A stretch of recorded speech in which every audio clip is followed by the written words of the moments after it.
On May 20th, 1927, a 25-year-old pilot named Charles Lindbergh fired up his single-seat, single-engine airplane, the Spirit of St. Louis.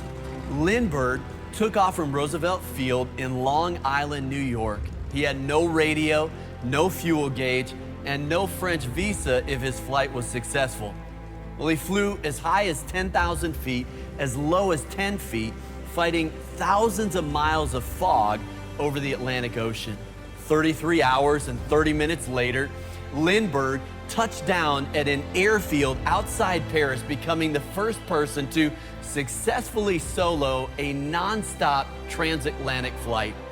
Well, the day after his flight, newspapers around the world ran 250,000 stories totaling 36 million words. So how did Lindbergh do it? How did he succeed where many others had failed? How did he endure the fog and endure the fatigue? Well, here's my theory. During the darkest hours of the night, I bet Charles Lindbergh thought of his grandfather.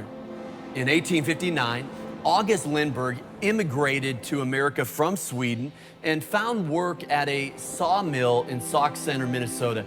2 years later, he fell into a whirling saw blade that tore through his upper torso. It left such a gaping hole that one eyewitness said that they could see his beating heart. Well, a half-conscious Lindbergh was carried home where he waited 3 days for a doctor. When the doctor finally reached him, he amputated what was left of his arm and sewed up the hole.